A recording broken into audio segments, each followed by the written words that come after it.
আমাদের মারা সন্তানকে অনেক ভালোবাসেন, শিক্ষকরাও ভালোবাসেন।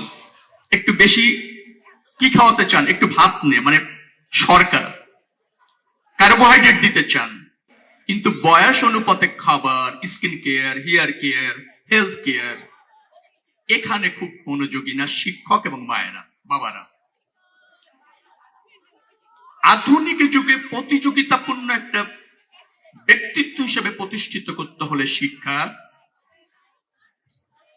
খাবারের মান এবং উপযোগিতা, time management, health care, specially skin এবং হেয়ার, এটা জানা খুব দরকার এবং এ ব্যাপারে সচেতন হওয়া দরকার। আমি নিশ্চিত যত সময় আমি এখানে ছিলাম, আমার এই ছোট ছোট মেয়েদের একেবারে ফর্সা প্রচুর সান ড্যামেজ ইতিমধ্যে হয়েছে, অর্থাৎ ওর স্কিনের যেটাকে বলা হয় প্রোটেকশন ক্ষমতা ড্যামেজ হচ্ছে।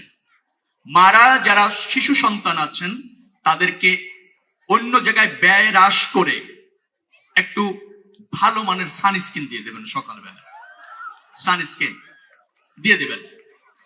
আপনি মনে করতে পারেন যে এর প্রয়োজনীয়তা কম, কিন্তু আমার কাছে যদি বলেন এর প্রয়োজনীয়তা অনেক অনেক বেশি।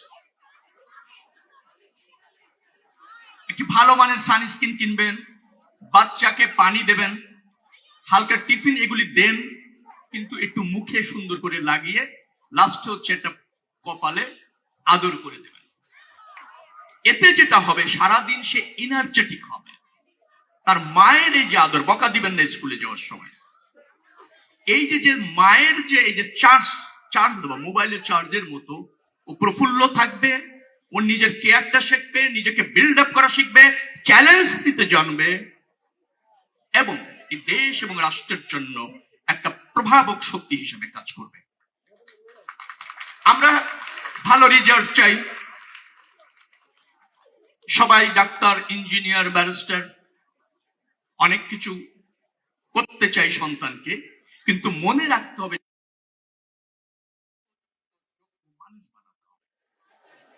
একটা উপযুক্ত যোগ্য মানুষই পারে তার পেশাদারির মাধ্যমে সমাজ, রাষ্ট্র এবং পরিবারের জন্য কাজ করতে। তো যাই হোক, ওই প্রসঙ্গ নাই যায়। বাচ্চারা যারা পরীক্ষা দেবে তাদের প্রতি আমার অনুরোধ, যেটা একটা চ্যালেঞ্জ নিতে জানবে, জ্ঞানের চর্চা, গভীরতা সবকিছুর মধ্যে থাকার চেষ্টা করবে, অনৈতিক পন্থা অবলম্বন করবে না। নিশ্চয়ই তোমরা যা শিখেছো বা জেনেছো তার যথাযথ উপস্থাপনা যদি খাতায় করতে পারো, নিশ্চয়ই একটা ভালো রেজাল্ট তোমরা পাবে। এবং এই রেজাল্ট শুধু তোমার রেজাল্ট না, জাতির রেজাল্ট, কারণ তুমি একসময় জাতির হয়ে ফাংশন করবে, রাষ্ট্রের হয়ে ফাংশন করবে, অর্থাৎ তুমি এই রাষ্ট্রের সম্পদ। তোমার পাশে যেমন রাষ্ট্রের থাকা প্রয়োজন, তোমার মেধার শতভাগ তুমি ব্যবহার করতে জানবে, এই দক্ষতা অর্জন করাও তোমার দায়িত্ব। আমরা এই জায়গায় মনোযোগী হতে চাই। আমি বিশ্বাস করি রায়ের বাজার যেহেতু একটা ঐতিহ্যবাহী স্কুল, ছাত্রছাত্রীর সংখ্যা 1800 আমি শুনলাম, তার মানে হচ্ছে হিউজ ছাত্রছাত্রী এখানে আছে। অবকাঠামোগত প্রয়োজন, লজিস্টিক সাপোর্ট, জাতীয়করণ করার কথা বলা হয়েছে। সেটির ক্ষেত্রে যদি ক্রাইটেরিয়া ফুলফিল হয়, আমি জানি না কি অবস্থা এখানে আছে, ডেফিনেটলি যদি আমাদের সরকারিকরণের কথা বলেছেন নিশ্চয়ই, সেটি যদি হওয়ার জন্য যে সমস্ত ডিমান্ড আছে, ক্রাইটেরিয়া আছে, সেটা যদি ফুলফিল করে, আমি দায়িত্ব নিয়ে বলছি এই বিদ্যালয় সরকারি করার জন্য যা যা করা দরকার তা করা হবে। কারণ এই স্কুল একটা পুরনো ঐতিহ্যবাহী স্কুল, এই স্কুলকে চেনে না, জানে না, দেখেনি এরকম মানুষ কম। এই স্কুলে পড়েছে, এই স্কুল আলোকিত করেছে সমাজকে, সেটা প্রতিষ্ঠিত। অতএব এই স্কুলের প্রতি আমাদের দায়িত্ব রয়েছে। রাষ্ট্রে ডেফিনেটলি আমি দায়িত্ব নিয়ে বলছি, যদি সরকারিকরণ হওয়ার জন্য যে এলিমেন্ট দরকার সেটা ফুলফিল করে, অথবা একটা স্বজন প্রীতি নিয়ে বলি, একটু ঘাটতিও যদি কম থাকে, আমি নিশ্চয়ই সেটা করতে সক্ষম হব।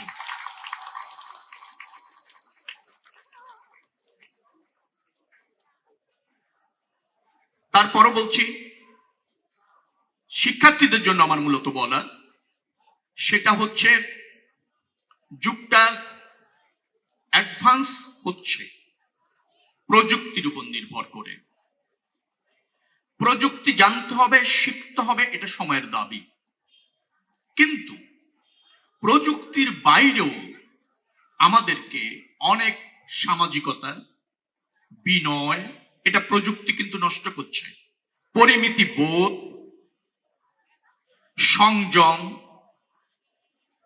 অ্যাবজর্ব এবং অ্যাডজাস্ট করার যে শক্তি, সেটাই কিন্তু মানুষকে প্রতিষ্ঠিত করে, মহৎ করে, বৃহৎ করে এবং শানিত করে।